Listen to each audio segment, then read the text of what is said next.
Ada seorang anak yang mempunyai temperamen yang sangat buruk. Lalu ayahnya pun memberikan sebungkus paku padanya. Ayahnya berkata, jika anak tersebut sedang dalam kondisi marah, dia boleh memukul paku ke pagar. Hari pertama, dia menancapkan paku sebanyak 37 di pagar. Akan tetapi, seiring berjalannya waktu, paku yang ia tancapkan ke pagar mulai berkurang. Hingga pada suatu hari, ia berhasil tidak menancapkan paku ke pagar. Keberhasilan yang dia lakukan lalu diceritakan kepada ayahnya. Sang ayah mulai memberikan instruksi kembali untuk mencabut paku yang dia tancapkan di pagar tersebut.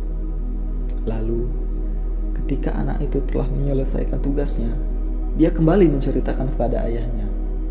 Sang ayah pun mengajaknya keluar untuk melihat pagar dan berkata, "Bagus nak, kamu sudah menyelesaikan tugasmu dengan baik. Kamu sudah berhasil menguasai rasa amarahmu juga.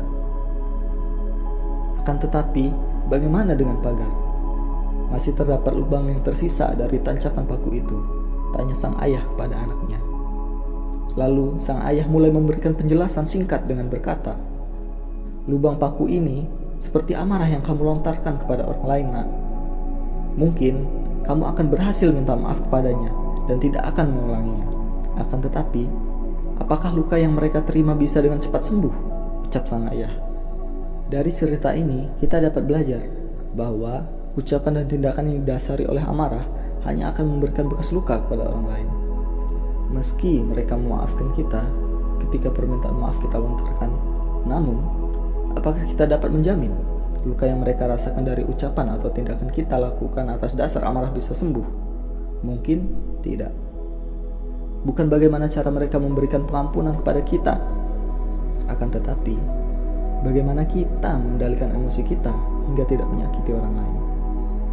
Lidah merupakan salah satu bagian tubuh yang terbilang tidak dapat membunuh orang lain. Namun, ucapan yang kita keluarkan dari mulut kita terkadang bisa menjadi salah satu senjata yang menyakiti orang lain tanpa kita sadari.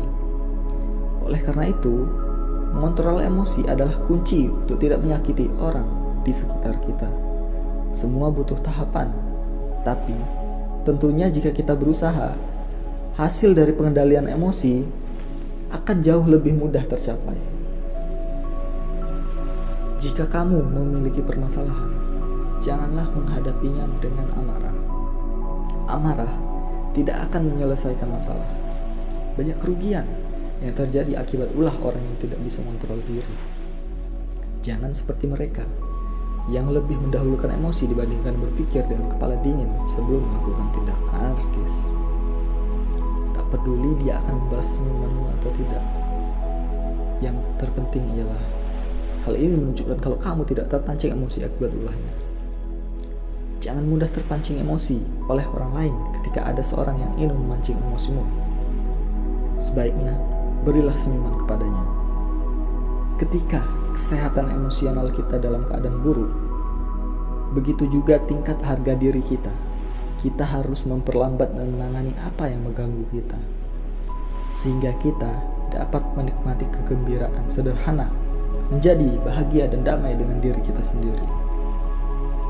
Untuk meningkatkan efektivitasmu, jadikan emosimu lebih rendah dari komitmenmu. Jawaban yang kamu cari tidak pernah datang ketika pikiran sibuk. Mereka datang ketika pikiran diam, ketika keheningan berbicara paling keras. Jika kamu sabar dalam satu saat kemarahan, kamu akan lolos dari 100 hari kesedihan. Sebaiknya tenangkan diri, karena amarah akan membuat kamu tidak bisa berpikir dengan tenang. Bisa jadi apa yang kamu lakukan tidak tepat. Sebaiknya redam amarahmu, kemudian berusaha menyelesaikan permasalahan dengan pikiran tenang dan rileks hingga kamu bisa mengambil tindakan yang tepat.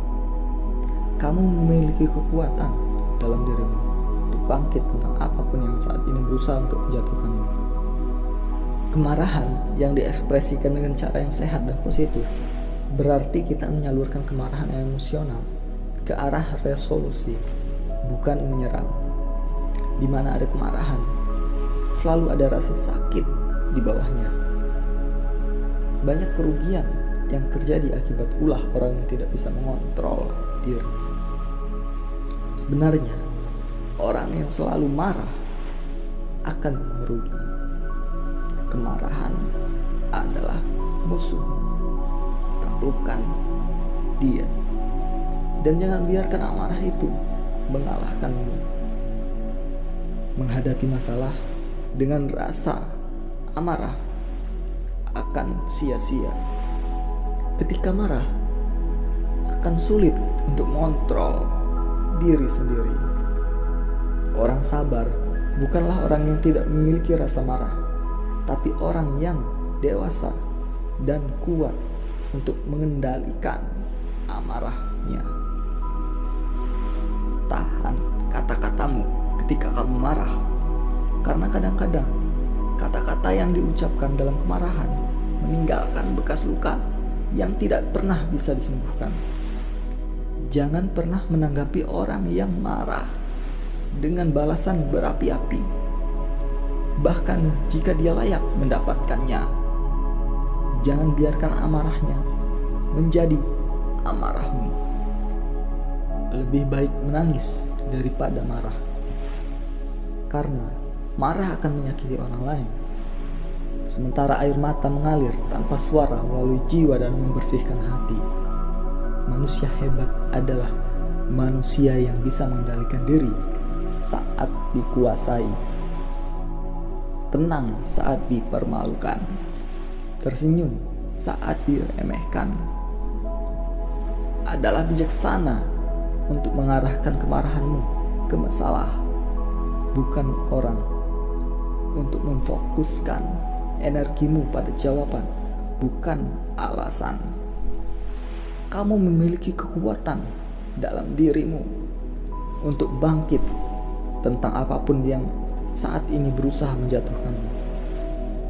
Orang-orang terkuat bukanlah mereka yang menunjukkan kekuatan di depan kita, tapi mereka yang memenangkan pertempuran yang tidak kita ketahui. Jangan pernah buang waktumu dalam kemarahan, penyesalan, kekhawatiran, dan dendam. Hidup ini terlalu singkat untuk tidak bahagia. Jika kamu sabar dalam satu momen kemarahan, kamu akan terhindar dari 100 hari kesedihan. Jika kamu sabar dalam satu momen kemarahan, kamu akan terhindar dari 100 hari kesedihan. Saat marah, hitung sampai 10 sebelum kamu berbicara. Jika sangat marah, hitung sampai 100. Obat terbesar untuk kemarahan adalah penundaan. Papan yang dimulai dari kemarahan akan berakhir memalukan. Berbicaralah saat kamu marah, dan kamu akan membuat pidato terbaik yang akan kamu sesali. Ketika perasaan sedih, marah, dan depresi muncul, biarkan perasaan itu mengalir dan biarkan dirimu mengekspresikan emosi dengan maksud tidak menyakiti orang lain. Pejuang terbaik tidak pernah marah. Kemarahan hanya berguna pada titik tertentu. Selain itu, menjadi amarah, dan amarah akan membuat kamu lalai. Perbedaan mendasar antara emosi dan akal adalah bahwa emosi mengarah pada tindakan, sedangkan akal mengarah pada kesimpulan. Hati yang dipenuhi amarah tidak memiliki tempat untuk cinta. Kemarahan adalah kependekan dari bahaya. Kemarahan, kebencian, dan kecemburuan tidak mengubah hati orang lain. Itu hanya mengubah dirimu sendiri. Kemarahan adalah asam yang bisa lebih merusak kapal tempat ia disimpan daripada apapun yang dituangkan. Betapa jauh lebih menyedihkan akibat dari kemarahan daripada penyebabnya.